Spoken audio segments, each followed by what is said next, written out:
Carlos, que é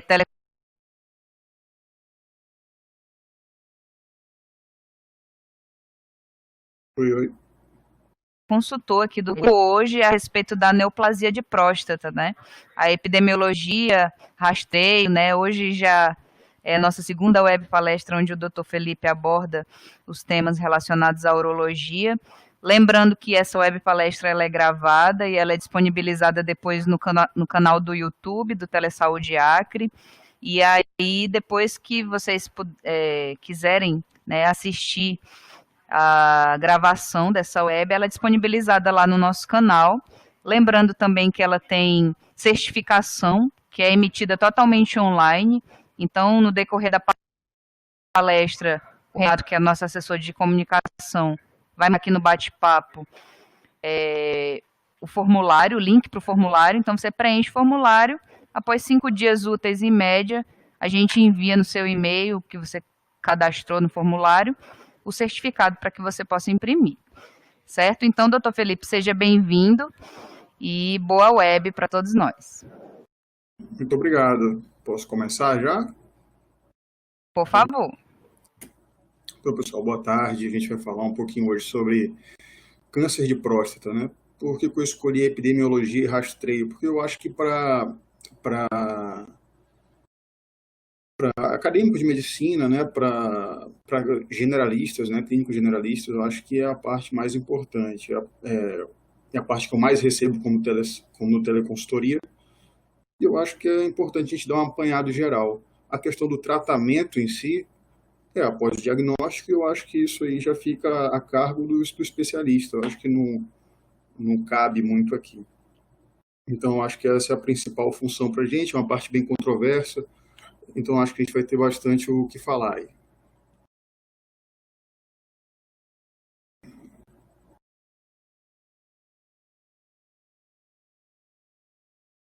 Para falar um pouco sobre a próstata, ela é a glândula que se localiza abaixo da bexiga e que envolve a uretra, né, que é o canal que vai da bexiga até o orifício externo, o meato uretral do pênis, né? Ela tem como função produzir o líquido que compõe parte do sêmen, quer dizer, a função dela é a nutrição do espermatozoide. Ela fornece um líquido que promove a nutrição do espermatozoide. É o segundo câncer mais comum em homens, perdendo apenas para o câncer de pele. E segundo dados do Ministério da Saúde, em 2018, a gente teve aproximadamente 68 mil novos casos. Então, quer dizer, uma incidência altíssima desse câncer.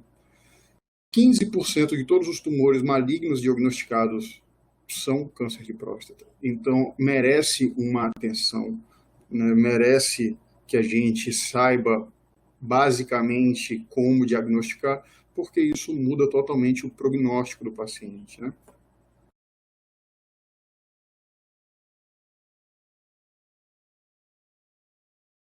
Outra coisa interessante com relação ao câncer de próstata é que a incidência muda, ela varia conforme a região geográfica, né?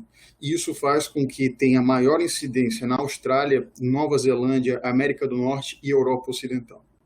Pacientes do Oriente têm menos incidência, né? Eles não têm tanto câncer de próstata. E isso é interessante, porque já foram feitos testes, por exemplo, com calhou de dois orientais, irmãos gêmeos com carga genética muito parecida.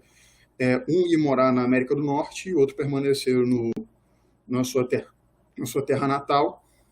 E esse que foi para a América do Norte, mesmo com a carga genética parecida com aquele que ficou, ele assume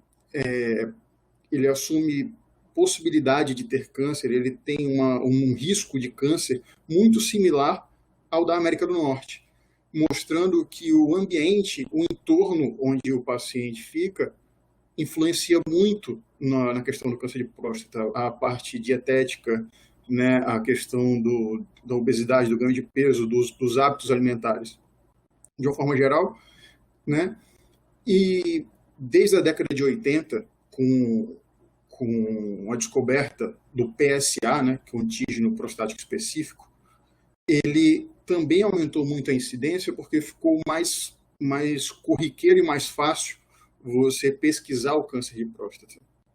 Então, o aumento da incidência após o advento do PSA na década de 80 se deu por isso. Você conseguia agora um marcador da próstata, né?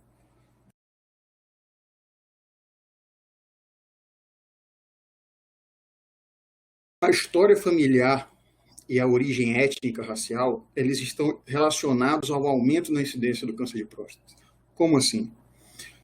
Para você ter uma história hereditária positiva, né, é considerado como você tendo 3 familiares com acometimento pelo câncer de próstata, ou 2 em idade precoce, né, abaixo de 55 anos. Isso é uma história hereditária positiva, né?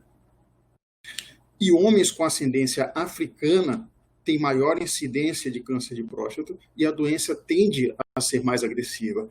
Então, essa população, você tem que começar também a pesquisar mais jovem, porque é uma população que tem maior incidência de câncer de próstata e também, quando tem uma modalidade mais agressiva do câncer. Só para a gente exemplificar aqui, o número de parentes pelo risco em vezes, comparado com a população tradicional, de você ter o câncer de próstata. Se você tem um parente acometido, você tem um pouco mais de 2 vezes mais chances que a população geral em ter câncer. Se você tem 3 parentes acometidos, você tem 11 vezes mais chances. Então, quer dizer, não é por cento, é vezes, é muita coisa, é uma proporção muito grande. E falando dos fatores de risco, os cânceres, de uma maneira geral, eles têm muitos fatores de risco que são muito parecidos, né? Mas síndrome metabólica, diabetes, hipercolesterolemia, obesidade, fatores dietéticos, o próprio tabagismo, tudo isso tem uma associação positiva com o câncer de próstata, né? Esse aqui é um desenho esquemático que talvez seja uma das partes principais aqui da aula, porque ele nos dá por que o câncer de próstata no início não dá sintoma. Ele não dá como HPB, né? Se a gente olhar aqui, a próstata aqui está dividida em 2 partes, a parte mais azulzinha e a parte mais externa aqui, mais clara. O que acontece? 75% dos tumores de próstata eles se desenvolvem nessa região, que é a zona periférica, né?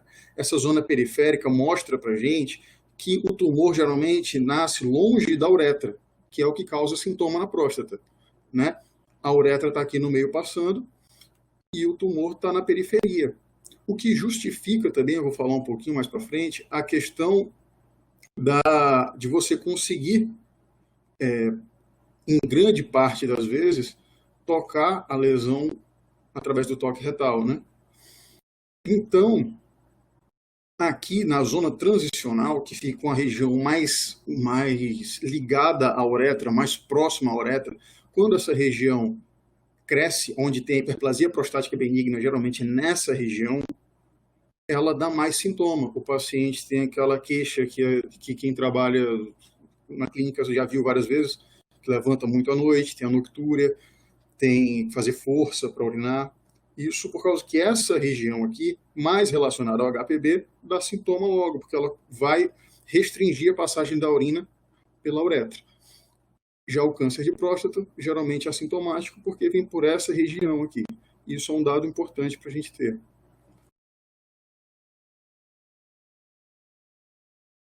Aqui a gente tem uma peça de patologia mostrando o que eu acabei de falar. Que é uma próstata realmente seccionada, né? E aqui é a uretra. E aqui é um nódulo cancerígeno. Olha a distância que ele fica. Então, quer dizer, esse nódulo aqui provavelmente não fazia o paciente ter sintomas como jato fraco, noctúria, esse tipo de coisa. Porque ele fica longe, né? Esse nódulo aqui provavelmente não restringe a passagem da urina.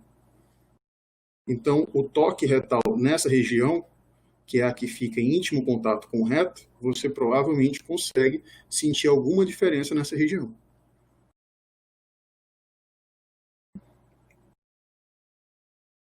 E como prevenir o câncer de próstata? Obviamente, tirando aquelas causas genéticas, aquelas causas hereditárias que a gente falou anteriormente, você ter uma boa alimentação, você evitar os fatores de risco, né? Você ter uma boa alimentação, manter o peso corporal adequado, praticar atividade física, não fumar, evitar o consumo de bebida alcoólica, né? Tudo isso tende a ter uma relação de prevenção sobre o câncer de próstata. Os sinais e sintomas. Como a gente falou agora há pouco,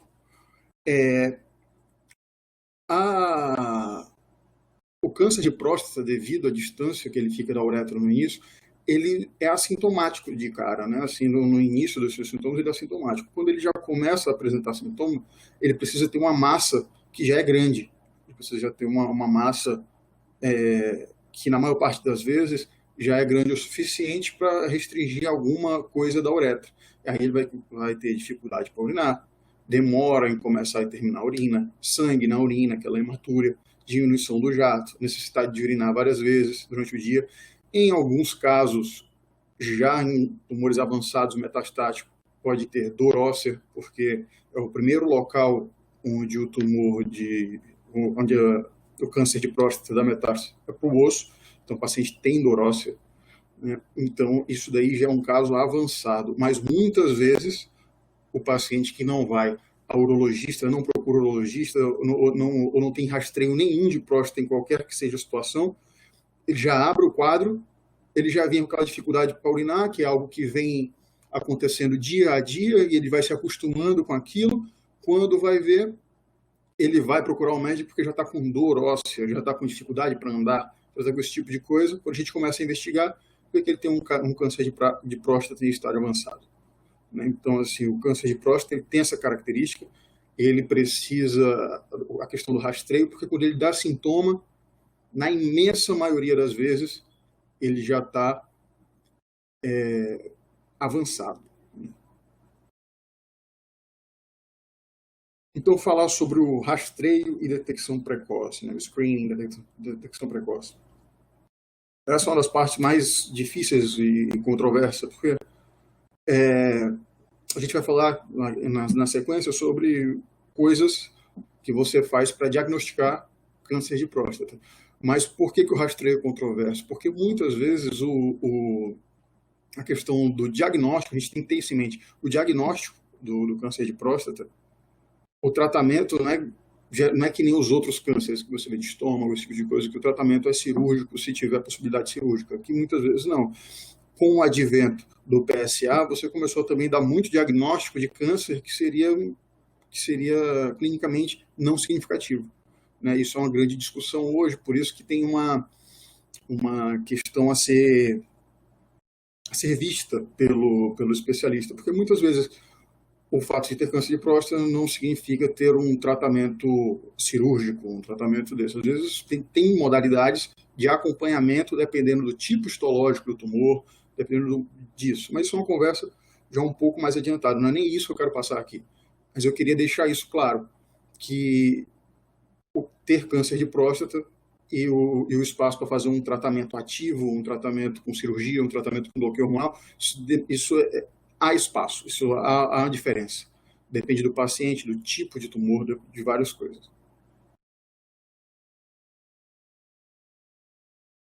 Então, detecção precoce, né? Quando você detecta o câncer no paciente, para você dizer se ele vai ter um tratamento ou não, antigamente você fazia uma idade de corte, né? Livros mais antigos, guidelines mais antigos falavam em paciente com 70 anos. Você rastreava pacientes até 70 anos. Né? Então, depois disso já não tinha muito sentido, porque se você operasse, você detectasse, você não iria operar, você não iria tratá-lo. Né? Mas hoje em dia tem outras modalidades de tratamento, tem modalidades de tratamento não cirúrgicas, né? Assim, de controle da doença não cirúrgico, dependendo do tipo de tumor. Então, o que você leva em consideração hoje é se o paciente vai ter uma sobrevida de 10 a 15 anos dali do diagnóstico. O que você leva em consideração? Comorbidade, quantidade de doença, como que o paciente é, como que o status performance do paciente é. Se você, isso também é subjetivo, né, de uma certa forma, se você julgar que aquele paciente vai ter uma possibilidade de vida maior que 15 anos, 10 a 15 anos, a oferecer possibilidade terapêutica nele, que dependendo do que for, pode ser inclusive cirúrgica. E pacientes com risco elevado são pacientes com maior que 50 anos, nesses pacientes deve fazer o rastreio, ou paciente com 45 anos com história familiar, que nem a gente viu lá atrás. Mais 3 pacientes acometidos na família, 3 pessoas acometidas na família, ou 2 com idade menor que 55 anos, ou se for paciente afrodescendente, também é indicado pela maior parte das literaturas você começar com 45 anos, porque eles têm uma maior incidência de câncer e quando tem o câncer geralmente tendem a ser mais agressivos. E orientar esses pacientes sobre PSA e toque retal.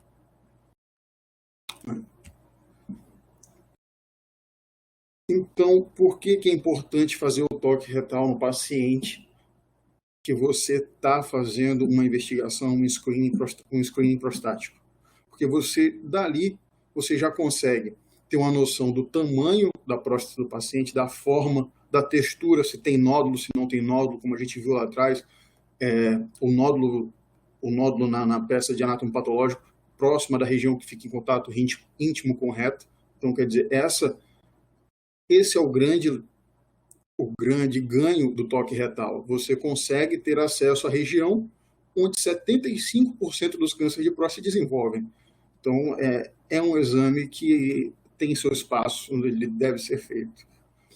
E ele permite palpar a região posterior e lateral da próstata, como eu falei, é onde grande parte dos cânceres de próstata se desenvolve. Com relação ao PSA, né, o antígeno prostático específico, ele é colhido através do sangue, né? É necessário um repouso da próstata. Eu coloquei dessa forma, mas é uma questão de que se você estimula a próstata, você altera o PSA. Pode ser através da atividade sexual, andar a cavalo, andar de bicicleta, masturbação, entre outros. Todas essas atividades, elas alteram o PSA. Dessa forma, se você está de frente e você com um paciente que tem um PSA alterado, uma das coisas a serem vistas é você solicitar um novo PSA e ter a certeza de que esse PSA vai ser colhido dessa forma, com repouso. O paciente que não vai andar a cavalo, não vai praticar sexo, não vai ter masturbação. E o PSA só, quando a gente tem ele só como número, né, a gente tem um número quando você pede, vem lá valor de referência,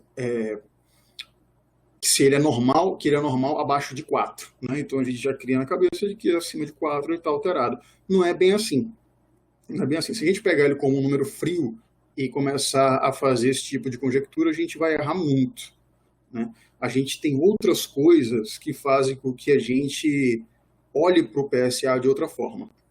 Por exemplo, densidade de PSA. Se a gente entende que o PSA ele é produzido pela próstata, na sua imensa maioria, ele é um marcador prostático. Quanto mais próstata você tiver, quer dizer, quanto maior a próstata for, maior o valor do teu PSA. E isso nem sempre indica câncer, isso é uma questão de mais células produzindo PSA. Então, tem um número, e também a gente não vai discutir isso aqui agora, mas é você dividir, né, o PSA pelo volume prostático, e se o número for maior que 0,15, você tem mais chance de ter câncer. Quer dizer, você tem mais PSA por célula. Né? É como se você tivesse uma concentração maior de PSA por célula, maior chance de ser câncer. Se for abaixo de 0,15, menor a chance de ser câncer. E tem velocidade de PSA. Por que é importante falar sobre a velocidade de PSA? Outra vez, por causa daquele número 4. Que diz que é normal o PSA até 4. Isso não é inteiramente verdade. Vamos supor aqui um caso Um paciente que tem um PSA de 0,5 numa consulta, a gente está levando aqui a extremos, né? PSA de 0,5 na primeira consulta, uma próstata pequena. De repente, a próstata permaneceu pequena. Numa outra consulta, ele foi para 1,5 daqui a um ano. E na terceira consulta, a próstata permanece pequena, foi para 3. Quer dizer, todos os 3 PSAs deram abaixo de 4. Teoricamente, estão normais pelo valor de referência. Mas, na verdade, quando você põe na fórmula, né, e divide pelo tempo em anos que esse PSA progrediu, se a velocidade for maior que 0,75, é fortemente sugestivo de câncer, mesmo o paciente tendo valores abaixo de 4, considerados normais pelo valor de referência da imensa maioria dos exames. E a relação do PSA? A relação do PSA é algo que vem com é muito corriqueiro ouvir nos resultados, e é importante a gente falar sobre isso, porque ele, como a gente falou, PSA de 4 para baixo, a gente fala que ele está normal, né? Teoricamente. A gente já viu aí que não é bem assim, mas 4. Acima de 10, tem uma grande chance de ser câncer. A gente também já viu que não é assim, mas levando essas duas possibilidades como absolutas, a gente tem o que fica de 4,1 a 10, que é um limbo, que a gente não sabe bem. E a relação do PSA ela vem para ajudar a gente aí, nessa variação de 4 a 10. Porque é uma relação feita dividindo o potencial PSA livre pelo total, e se ela for acima de 20%, a chance de ser câncer é baixa. Se ela for abaixo de 20%, a chance de ser câncer é alta. E essa aqui é que causa uma confusão. Números baixos da densidade falam a favor de não ser câncer. Números baixos da relação falam a favor de ser câncer. E isso geralmente causa uma confusãozinha aí. Mas isso aqui serve para a gente ver que o número cru do PSA, ele precisa ser um pouquinho melhor elaborado. E aqui está uma tabela mostrando valores de PSA abaixo de 4, quer dizer, teoricamente normais, né? Mas que são câncer e algum deles ainda câncer com alta malignidade. Por exemplo, PSA de 0,5, menor que 0,5, quer dizer, PSA baixíssimo, ainda tem 6,6% de chance de ser câncer, e desses 6%, 12% deles ainda tem chance de ser tumor de alta malignidade. PSA entre 3 e 4, quer dizer, PSA ainda em faixas normais, né? Ainda assim, você tem 1/4 deles com chance de ser câncer. E desses, 25% ainda podem ser tumor de alta malignidade, né? Que isso é visto através de avaliação da biópsia. Enfim, isso daqui é para a gente ter noção de que o PSA ajuda, mas ele é um pouco mais complexo do que a gente imagina. PSA abaixo de 4 normal, PSA acima de 4 não é assim. Então, a gente tem que ter mais finesse nisso daí. Tem que ter uma questão da densidade, da relação, já ajuda bem quando o PSA é acima de 4.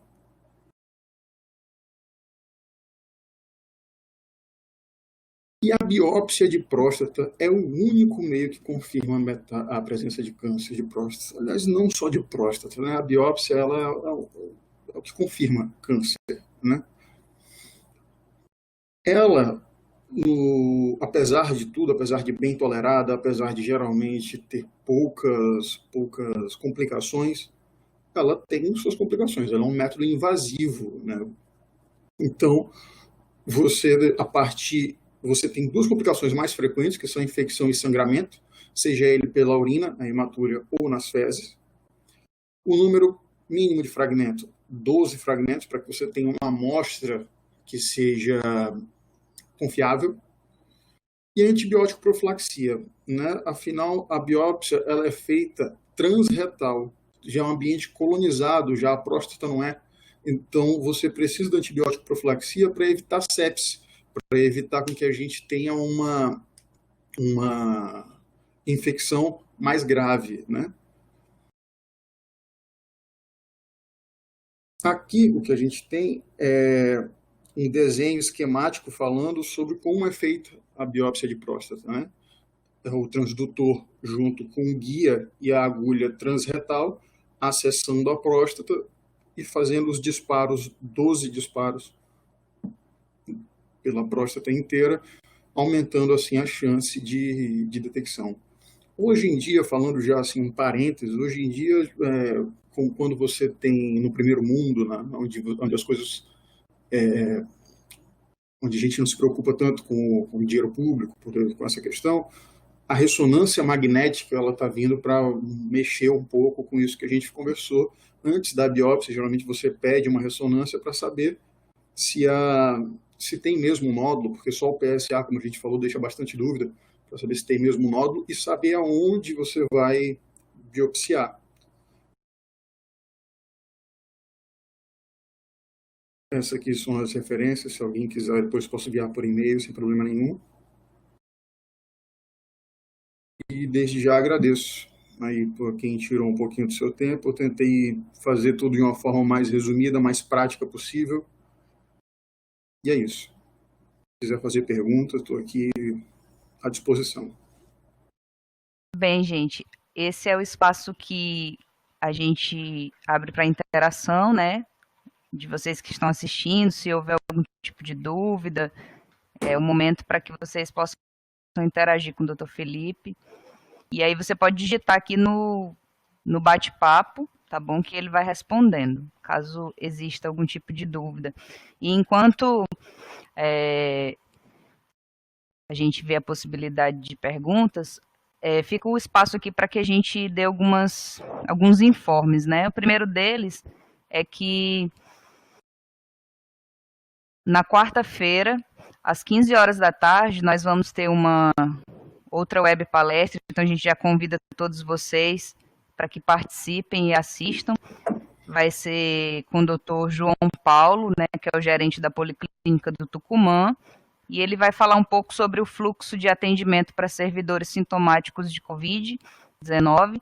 Então a gente já convida de antemão todos vocês para que participem, tá bom? Também vale certificação. E convido também você que siga nas nossas redes sociais, né? Então, quem tiver Instagram, Facebook, nós temos todas as redes sociais e lá vocês podem ficar um pouco mais informados de todas as próximas webs que ocorrerão. Certo?